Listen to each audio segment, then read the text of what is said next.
In college, I struggled to make ends meet. Most of my meals consisted nearly entirely of ramen noodles, garnished with a scrambled egg if my finances were stronger than usual, combined with the weekly splurge of a candy bar and soda each Friday. I worked a part-time job, but city rent was expensive, my classes were too tough to work more than 20 hours a week, and my parents had cut me off the year before. I was desperate, searching for any solution to bring in spare cash. And eventually, I found one.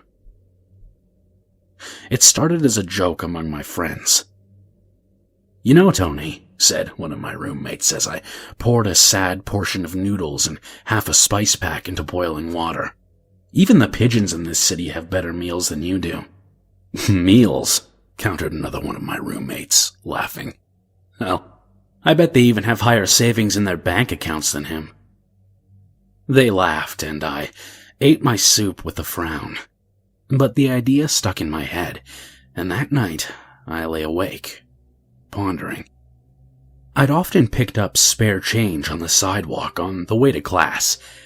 Nothing huge, a penny here, a dime there, maybe a quarter if I was lucky. But that was just a small portion of the city. From end to end, there was likely a small fortune hidden in the labyrinth. Small rewards gleaming from cracks in the sidewalk and among the weeds. I didn't have the time to retrieve them, but someone did.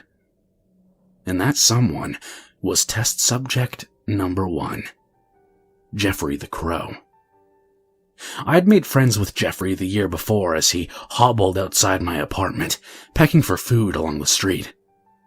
His beady eyes had squinted at me as I walked to class, following me as I ate a granola bar for breakfast, a splurge I could justify since I had worked an extra hour that week. He cried, flapping his wings to flutter just past my head to land on the path in front of me. "Get!" I said, clutching the granola bar tight and trying to sidestep him. His head tilted as he shuffled to land directly in front of me, and he cawed again, expectant, waiting for me to pay the toll to use his path. So I left him a tiny piece of the bar and continued walking. And Jeffrey never forgot my gift. Every morning he waited for me outside, and we developed a relationship. A one-way tribute where I would share a crumb, a noodle, or some other minute piece of food on my way to class. And over time, Jeffrey grew on me. Plus, I realized just how smart Jeffrey could be for a bird. For instance, after a month, he learned I never left my apartment on weekends, so he stopped showing up outside my door on those days. And after 2 months, he started giving me trinkets in exchange for the bits of food. They were always small, a bit of string, a button, maybe a hair tie. But every so often, maybe once every 2 weeks, Jeffrey would bring me a coin. And now, with the idea fresh in my head, I decided to capitalize on that. So, every morning Jeffrey brought me a coin. I gave him twice as much food, plus a raisin, which were his favorite treat. For 2 months, Jeffrey failed to realize the trend, instead complaining on the days where he received his normal portions.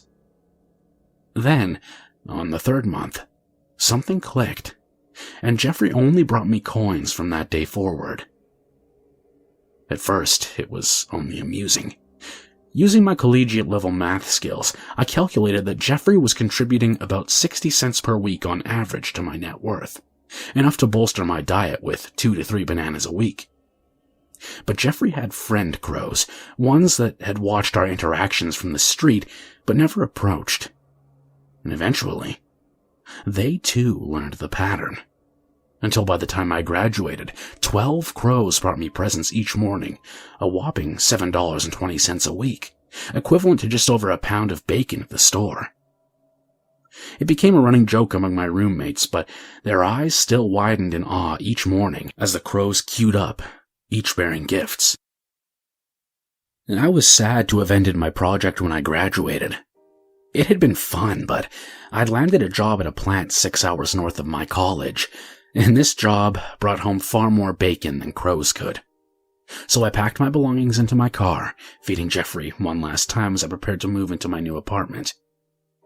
He squinted his eyes and hopped closer as I started the engine, and I frowned, sad to see him go. So, on a whim, I took Jeffrey with me. He didn't seem to mind the ride, especially the boiled peanuts I fed him from the gas station at our first stop. And he took a particular interest in the heating vents, fanning his wings out to absorb their warmth. Civilization drifted away as we drove, less and less buildings appearing until we were deep in the countryside, forests taking over where I was used to seeing streets. And on arrival, I released Jeffrey from my car as I unpacked into my new place, watching him hop after me with each trip until he eventually grew bored and fluttered off. Each morning he still met me, quickly growing used to my schedule and still bringing coins in exchange for breakfast. And the other crows in the area were observant to this outsider, watching our exchange until, only 10 days in, they too started finding coins for me. I smiled. It looked like I wasn't going to leave my project behind after all. But each day, less coins showed up at my doorstep. In the countryside, there were far fewer coins to be found, and Jeffrey started bringing other objects again, nudging them towards me for food, until 6 weeks in, there was no spare change left to be found. I felt bad for him, having drawn him away from his home, so I still paid him in full, 2 peanuts for each item. Though now, there were 12 crows that showed up at my door, and the number was growing each day. And then, one day, Jeffrey brought me something different. Standing on the path to my car, he dropped something small and white onto the ground. Something hard that bounced, that made the hair on my neck rise as I recognized it. A tooth. More precisely, a molar. What looked to be a human molar. "No, Jeffrey," I said, stepping backwards and pulling a quarter from my pocket. "You have to bring me quarters. Not this," he said, insistent and flapping his wings. He tilted his head as I walked to my car, picking the molar back up and landing on the hood. With a soft tink, he dropped it on the metal, scratching at it. His eyes narrowed. Swallowing, I reached forward and grabbed it through my mittens, then handed him a peanut out of guilt. I suppose I should have expected him to bring something like this every once in a while, and I put the thought into the back of my head. But the other crows had been watching the transaction. By the end of the week, their numbers had reached 24. Every morning they flocked to me as I waded through them, cawing and flapping, each searching for a reward, and each with something new in their beaks. They dropped it to the ground as I bit my lip, watching the small white objects come to rest on the concrete. Teeth. 24 of them. 1 for each crow. And every day, they brought more. Even after I stopped rewarding them, they continued to show up on my doorstep, dropping the teeth in a mound, their eyes angry as I refused to give them payment, but instead swept the teeth under my porch.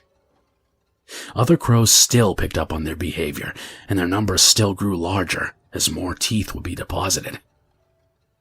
It's been 3 months since Jeffrey brought the first tooth. I don't know where they find them or how they can be so plentiful. I don't want to know. Because wherever they're getting them from, it must be nearby. But what I do know is that I now have 5 pounds of human molars under my porch.